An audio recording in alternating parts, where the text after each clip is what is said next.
नमस्कार आणि राम राम सगळ्यांना. अ, आज आपण टाटा IPL 2025च्या दुसऱ्या मॅचचा रिव्ह्यू कम मजा घ्यायचे प्रयत्न करणार आहे. जे काही ओव्हरऑल मॅचमध्ये घडलं त्यानुसार. So let's start. मागच्या वर्षी हैदराबादचा एक नारा होता बहुतेक, की "अब की बार 250 पार", जे की त्यांनी 3-4 वेळा करून पण दाखवलं आणि म्हणूनच त्यांनी ह्या वर्षी पण त्याच त्याच प्रकारे ऑक्शन करून तसाच एक बॅटिंग लाईनअप त्यांनी सजवला आणि "अब की बार 300 पार" ह्या नाऱ्याने हा घेऊनच ते बहुतेक आहे ना इकडं आले होते ते. आणि अ, त्याचं म्हणजे त्यांनी पेपरवरती टीम पण तशीच बनवली होती. सो आणि इकडे दुसऱ्या बाजूला राजस्थानकडून बहुतेक NCAकडून अप्रूव्हल न आल्यामुळं सॅमसंग विकेट कीपिंग करू शकणार नाहीये. त्याच्यामुळं कॅप्टन म्हणून रियान पराग हा आला होता आणि हा पुढच्या 3-4 मॅच कॅप्टन असणार आहे. म्हणजे तो मे बी वाटोळं करणार आहे राजस्थानचं. कारण अ, काल राजस्थानने टॉस जिंकला. पण टॉस जिंकल्यानंतर काय करायचं? म्हणजे ते म्हणतात ना, की देव देतो पण आपल्याला घ्यायला जमत नाही. असं काल आहे ना रियान परागसारखं झालं. त्याच्यासोबत झालं ॲक्चुअली. कारण टॉस जिंकल्यानंतर त्याची परिस्थिती बहुतेक अशी झाली होती. Good question. You are a good question. की त्याला विचारलं, की "काय करायचंय तुम्हाला?" तर तो त्याच कन्फ्युजनमध्ये गेला आणि त्याने हैदराबादला बोलले, की "तुम्ही बॅटिंग करा. तुमच्या इकडं आलोय तर तुम्ही बॅटिंग करा बाबांनो." आणि जे की हैदराबादला तेच पाहिजे नाही, की आम्हाला पहिली बॅटिंग भेटू देन आणि त्याच्यानंतर जी आम्ही तुमची हे करणार आहे पद्धतशीर.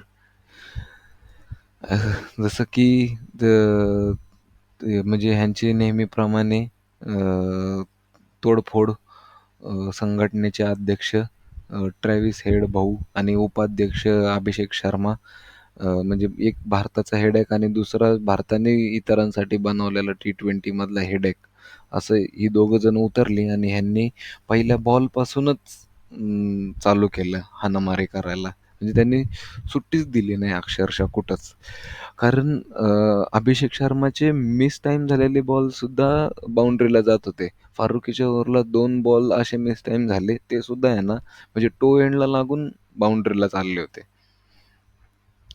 पण हे काय जास्त वेळ असं टिकलं नाही. रियान परागने थोडीशी हुशारी दाखवून महेश दीक्षानाला त्याने कंटिन्यू केला पॉवर प्लेमध्ये. कारण समोर दोन्ही लेफ्ट हँडेड बॅट्समन होते आणि हा लेफ्ट हँडेड समोर ह्याचं म्हणजे रिझल्ट दीक्षानाचा पहिल्यापासूनच चांगला होता. सो यांनी म्हणजे अभिषेक शर्माला फॉलो करून बॉल टाकायचा प्रयत्न करत होता तो आणि शॉर्ट बॉलवरती अभिषेक शर्मानी कट मारायचा प्रयत्न केला, बट टो एंडला लागून त्याने जयस्वालच्या हातात कॅच देऊन तो आउट झाला. कुछ ना कुछ तो गडबड जरूर है. ॲक्चुअली म्हणजे गडबडच म्हणजे झाल्यासारखी झाली राजस्थानसोबत. कारण की तो आउट झाला आणि हा आला, की आणि हा आला ते आला. ह्याचा प्रॉब्लेम असा झालाय, की हा मागच्या 1.5-2 वर्ष आहे ना, ह्याची बॅटिंग आहे ना अशी तुंबली होती. म्हणजे ह्या कुठंच बॅटिंग केली नव्हती. ह्याने मुंबई इंडियन्सकडून खेळताना पण एवढी बॅटिंग नव्हती झाली ह्याची. परत ह्याला इंडियाच्या टीममधून पण हाकललं. बाकीच्या म्हणजे ज्या टूरला गेला होता तिकडून पण तो निघून आला. डोमेस्टिक खेळ म्हणलं तर त्याला पार्ट्या करायच्या होत्या. त्याच्यामुळं हा क्रिकेटच म्हणजे ह्याच्या बॅटीतून रनच नव्हते आले ओव्हरऑल. पण मग काल जे त्यांनी जे अख्खं जे 1.5-2 वर्षाचं तुंबलेलं होतं ते सगळं आहे ना पहिल्या बॉलपासूनच काढायला प्रयत्न केला त्याने. आणि दुसऱ्या बाजूला तर ह्या माणसाला तर सांगायची गरजच लागत नव्हती. कारण की हा बहुतेक जन्माला आल्यापासूनच आहे ना म्हणजे त्याच हिशोबाने उतरला होता, की हाणामारीच्याच. आणि आर्चर त्याची पहिली ओव्हर घेऊन आला. त्याच्या पहिल्या ओव्हरला हेडने इतका फोडला त्याला म्हणजे अक्षरशः म्हणजे एखाद्या बॉलरचं करिअरच बंद करेल हा माणूस एखाद दिवस. कारण आ आर्चरला ह्या ओव्हरला त्याने 105 मीटरचा सिक्स मारला. जो इतक्या म्हणजे जवळपास 140-145 ने जो बॉल टाकतो त्याला इतक्या लांब सिक्स म्हणजे त्याचा तो बॉल पिक करून लांब सिक्स मारणं सोपी गोष्ट नाहीये. आणि ते बघून म्हणजे ह्याने आर्चरने 20 ते 22 रन खाल्ले ह्या ओव्हरला. ह्या ओव्हरनंतर त्याची आहे ना लिटरली म्हणजे अशी अवस्था झाली होती. मुझे अपने घर जाना है मुझे घर जाना है. आणि मग नंतर त्याने त्याचा तो मोमेंटम कंटिन्यू ठेवला आणि त्याच्यात त्याने त्याचे 50 रन कंप्लीट करून घेतले. आणि दुसऱ्या बाजूने ईशान पण हळू-हळू त्याचे चालूच होते फटकेबाजी. पण नंतर परत रियान परागने जरा थोडीशी डोकं लावून देशपांडेला घेऊन आला. खरं तर त्याने थोडंसं लवकर घेऊन आलं असतं तर हे कुठेतरी त्याला मध्येच थांबवता आलं असतं. पण त्याने म्हणजे जसं टॉसच्या बाबतीत त्याची गांधारी झाली होती, तसं ते चेंज करताना पण बहुतेक झालं होतं. म्हणजे इथे ह्याच्यापूर्वी देशपांडेने हेडला आउट केलेलं होतं. त्याच्यामुळे त्याने सेम प्लॅननेच ह्या ओव्हरला पण बॉलिंग टाकायचं म्हणजे टाकत होता हेडला, की ऑफ साइड वाईड यॉर्करलाच तो बॉल टाकायचा ट्राय करतो. त्याच्यानंतर त्याचे म्हणजे वाईड पण गेले होते ते. बट ते त्याचा प्लॅन वर्कआउट पण झाला आणि ह्या ओव्हरला त्याला विकेट पण भेटली त्याच्या पहिल्याच ओव्हरला राजस्थानकडून टाकताना. यही आणि नहीं, अभी और सुनिए. तो आउट होतं ना होतं तोवर हा माणूस आला. म्हणजे जो मोमेंटम ट्रॅव्हिस हेड सोडून गेला होता, सेम ॲज इट इज तो मोमेंटम इथून नितीश कुमार रेड्डीने कंटिन्यू केला आणि त्याला साथ द्यायला दुसऱ्या बाजूने ईशान किशन होताच तिकडून. जर इथे बघितलं तर आर्चर त्याच्या म्हणजे परत त्याच्या सेकंड स्पेलमध्ये आला होता. पण त्याच्या सेकंड स्पेलमध्ये आर्चरला ह्यांनी सेटल होऊच दिलं नाही. अ, हा जो सिक्स मारला त्याने स्कूप टाइप म्हणजे अशक्यच शॉट होता ह्यो. त्याच्या आर्चरच्या स्पीड समोर असं मारणं अक्षरशः कचरा करून टाकला आर्चरचा. आणि मग दुसऱ्या बाजूला पण नितीश कुमार रेड्डी म्हणजे त्याची तलवारबाजी चालवतच होता. ह्यांनी जवळपास 13 ओव्हरमध्ये 14 ओव्हरपर्यंत ह्यांनी बोर्डवरती 200 रन लावले होते हैदराबादने. 14 ओव्हरला जर तुमचे 200 रन होत असतील, तर मग तिथून पुढं तर आहे ना, म्हणजे त्या बॉलरने काय करायचं? अशी अवस्था आहे. पर परत एकदा सगळे मार खात असताना त्याने एक चांगलं काम केलं, की थिकशानाला परत घेऊन आला आणि थिकशानाने कॅरम बॉलवरती नितीश कुमारला फॉलो करून म्हणजे विकेट घेतली. हे ॲक्चुअली कबड्डी. त्याची विकेट आहे. पण त्यानंतर आपके फादर आए हैं. मग हा माणूस आला. म्हणजे ह्या माणसाने पण येऊन आहे ना, एक त्याचा तो कॅमिओ खेळून गेला. म्हणजे तो 10-15 मिनिटंच होता बहुतेक. पण त्याच्यामध्ये त्याने 14 बॉलमध्ये जवळपास 34 रन मारले. आणि ते काही थोडे तिडके नव्हते, की ते डायरेक्ट 250 पार घेऊन इतपत होते. म्हणजे त्याने संदीप शर्माचा जो एक कटर बॉल होता, त्या कटर बॉलला पिक करून मिड विकेटच्या डोक्यावरून जे लांब छक्का टाकला, ते संदीप शर्मा आहे ना डोकं खाजवतच बसला असेल तिकडे. आणि इकडे हळू करून हा कधी 100ला पोहोचला आणि ह्याचे 100 कधी झाले, ह्याला पण कळलं नाही. कारण हा बहुतेक 100च्या हिशोबाने आलाच नव्हता आज ग्राउंडमध्ये. त्याला म्हणजे त्याच्या डोक्यातच नव्हतं, की आपले 100 पण होऊ शकतात. त्याच्यामुळं झाल्यानंतर पण सेलिब्रेशन कशाप्रकारे करायचं हे पण तो बहुतेक कन्फ्यूज झाला होता. आणि त्याच्यामुळे त्याच्या मनात जे येईल ते सेलिब्रेशन करत सुटला होता पूर्ण वेळ तिथे. मला ह्या बाईचंच म्हणजे आहे ना हे वाटतं, की ही दीदी ऑक्शन करताना पण आहे ना अशी असते की हिला सगळी येड्यात काढतात. पण ज्या प्रकारे हिने ऑक्शन केलंय, त्या प्रकारे म्हणजे हिने राडाच घातलेला आहे. टीम जी सजवली आहे, एक नंबर सजवली. म्हणजे आहे ना ह्यांच्या एस-आर-एचच्या बॅटरचं आहे ना, हिच्याकडे बघून आहे ना, ही अशीच परिस्थिती झाकीरसारखीच परिस्थिती होत असणार आहे. ऐसे में बड़ा सख्त लौंडा हूँ, लेकिन यार यहाँ में पिघल गया. आणि ओव्हरऑल एस-आर-एचनी पूर्ण इनिंगमध्ये म्हणजे पूर्ण 20 ओव्हरमध्ये 286 रन हाणले आणि अख्ख्या राजस्थानकडून बॉलिंग करताना देशपांडेनेच थोडीशी ठीक बॉलिंग केली, जे की त्याला त्याच्या कटर्स आणि व्हेरिएशनमुळे विकेट्स पण भेटल्या आणि त्याला मार पण जरा कमी पडला इतरांपेक्षा. पण जो मार आर्चरने काल खाल्लाय, म्हणजे त्याच्यानंतर आर्चरची आहे ना, म्हणजे अवस्थाच अशी झालती. मैं आप लोगों से हाथ जोड़कर माफी मांगता हूं. मैं अभी कुछ कहना नहीं चाहता. मैं मैं एक बहुत साधारण आदमी हूं. मार खाया हूं, सर पर पट्टी बंधी, घर टूट चुका है. मैं बहुत परेशान हूं. मैं आप लोगों से मिन्नत करता हूं, आप लोग यहाँ से चले जाइए. मुझे अकेला छोड़ दीजिए. प्लीज जाइए, प्लीज. म्हणजे लय मार खाल्ला काल आर्चरनी. ओव्हरऑल त्याच्या IPLच्या करिअरमध्ये त्याने जवळपास इतका मार म्हणजे पहिल्यांदाच खाल्लाय. त्याची एवढी खराब इकॉनॉमी कालचीच होती. आणि नंतर राजस्थान आली हे 287चा टार्गेट बघून आणि तिकडं त्यांच्या बॅट्समनचं त्या पवेलियनमध्ये किंवा त्या डगआउटमध्ये हे असं झालेलं असणार आहे ते. अरे मुझे चक्कर आने लग गया. इतका मोठा स्कोर बघून. पण राजस्थान पण काय मागं सरकणाऱ्यांमधील नव्हती ती, की त्यांनी ते पहिल्या ओव्हरपासूनच तुटून पडायला सुरुवात केली. शमीच्या पहिल्याच ओव्हरला त्यांनी जवळपास म्हणजे 16 रन मारले आणि तिथून पुढं त्यांनी पण त्यांचा मोमेंटम कंटिन्यू ठेवायचा प्रयत्न करतच होते. तोवर दुसऱ्या ओव्हरला म्हणजे जयस्वाल साहेब जे की ते पण त्यांचं काय त्याने पण बऱ्याच वेळ त्याच्या बॅटिंगमध्ये गॅप पडला होता.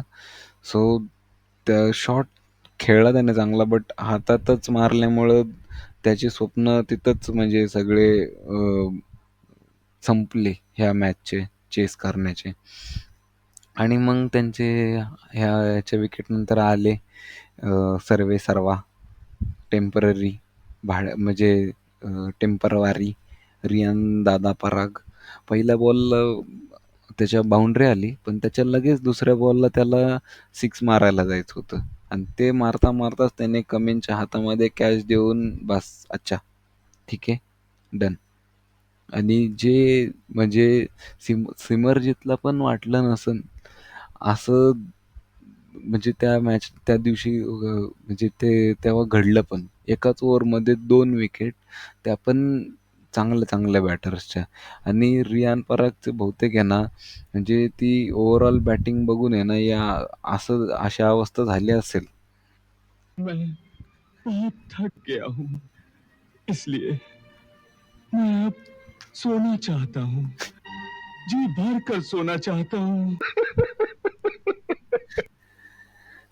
बट त्यानंतर पॅट कमिन्सनी एक चांगलं कॅम केलं, म्हणजे हे केलं की अभिषेक शर्माला त्याने कंटिन्यू ठेवलं पॉवर प्लेपासून. कारण की समोर त्याला माहिती होतं की सॅमसंग आहे, तर सॅमसंगला लेफ्ट आर्म स्पिनसोबत खेळायला प्रॉब्लेम होतो आणि काय माहिती, पण त्यांचा प्लॅन होता मे बी की लूप बॉलिंगच कंटिन्यू ठेवायची स्पिनने अभिषेक शर्माकडून आणि त्याने ते तसंच ठेवलं. भलेही त्याने मार खाल्ला, बट चान्सेस क्रिएट होत होते तिथं ओव्हरऑल. आणि जसं रियान पराग आऊट झाला, तसं ते इकडच्या एका साईडने सॅमसंगने तो जो फ्लो आहे तो मेंटेन ठेवला रन्सचा आणि तो रन्स बनवत राहिला एका साईडने. बट मला त्याचं अजूनपर्यंत एक गोष्ट समजलेली नाही आहे, ते थर्ड मॅन आणि जेव्हा तो स्क्वेअर कट खेळतो त्यावेळेस ते उडी मारून कोणचे पॉवर जनरेट करतो ते माहितीच नाही आहे ते. आणि हा आऊट झाल्यानंतर पराग आऊट झाल्यानंतर KKRची बेवफा म्हणजे सॉरी नितीश कुमारची बेवफा जी के-के-आर ज्यांनी ह्याला रिलीज केलं होतं. जेव्हा रिलीज केल्यानंतर ह्यांनी आणि ह्याच्या बायकोने सगळीकडे धुमाकूळ घातला होता, की लॉयल्टीच्या नावाने. ज्यांनी चान्स दिलाय, ज्यांनी घेतलंय, निदान त्यांच्यासाठी तरी मग खेळून ती लॉयल्टी जरा म्हणजे हे करायचा प्रयत्न करायचा होता. बट ओव्हरऑल शमीने जो बॉल पण टाकला ह्याला, तो पण म्हणजे एक नंबर बॉल होता आणि त्या बॉलला ह्याने पण विकेट टाकून अच्छा ठीक आहे, येतो. ह्या हिशोबानेच ते पण परागच्या मागं निघाले. तो आउट झाला आणि म्हणजे ओव्हरऑल तिकडं आउट झाल्यानंतर के-के-आरच्या टीमचे आहे ना, खरंच म्हणजे ती तिथं बसून अशी हसत बसली असेल त्याला बघून.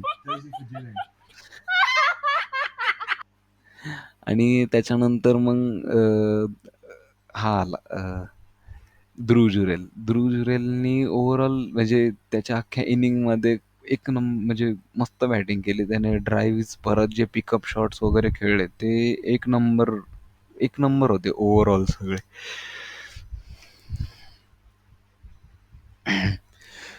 त्याच्याच दुसऱ्या बाजूला दोन्हीकडून मग सॅमसंग आणि ध्रुव जुरेल दोघांनी पण आहे ना एक चांगली पार्टनरशिप बिल्ड केली आणि ह्याच्यामध्ये त्यांनी दोघांचे 50 करून घेतले, जेणेकरून एक चांगला स्कोर पण लागला आणि त्यांचा जो मालक असेल, त्या मालकाला पण जिथून कुठं ते बघत असेल, त्याला पण आहे ना थोडंसं भारी वाटलं असेल ह्यांची इनिंग बघून.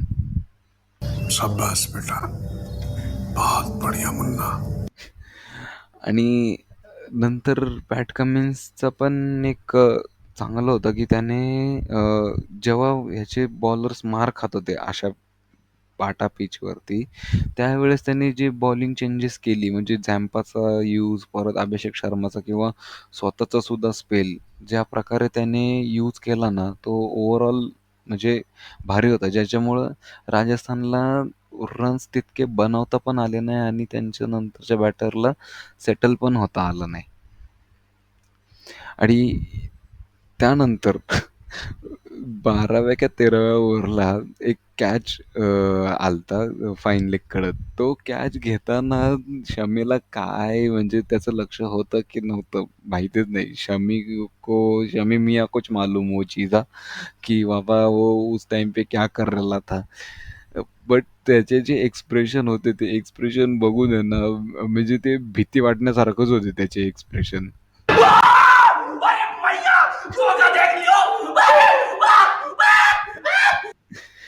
आणि नंतर सॅमसंग पण म्हणजे एवढी गॅरंटी होती की तो काही शेवटपर्यंत खेळणार नाहीये. कारण की ते माहितीच होतं. पण आणि त्याच ह्याच्यामध्ये तो पुल शॉट खेळताना आउट झाला आणि त्याच्या पाठोमाग लगेच नितीश कुमार पण अ, अ, म्हणजे त्याचं पण बोलला की "हां, अच्छा ठीक आहे, उद्या येतो" म्हणून.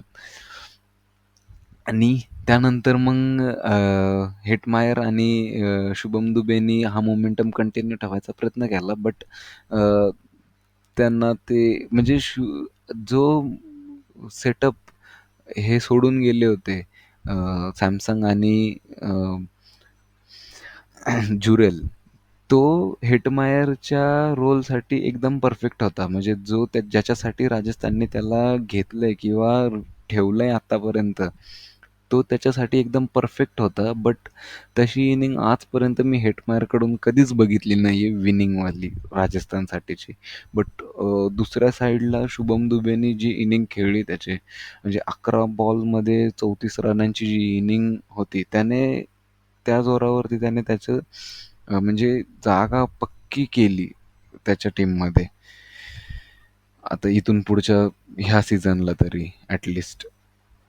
बट राजस्थानला जो काही एवढा मोठा डोंगर उभा केलता ह्यांच्या म्हणजे त्या निर्दयी बॅट्समन लोकांनी हैदराबादच्या, तो काही पार करता आला नाही आणि ते आपले रडत कडत रेंगत रेंगत 242 पर्यंत पोचले आणि म्हणजे राजस्थान नाही पण रियान परागने राजस्थानला असं म्हणता येईल की 44 रनांनी हरवले. कारण कदाचित टॉस जिंकून जर त्याने पहिली बॅटिंग घेतली असती तर कदाचित चेस करताना हे हैदराबाद त्या मेंटॅलिटीनी खेळली पण नसती आणि जरी खेळली असती तरी चेसचं एक वेगळं प्रेशर आहे ना हे हैदराबादकडे राहिलं असतं.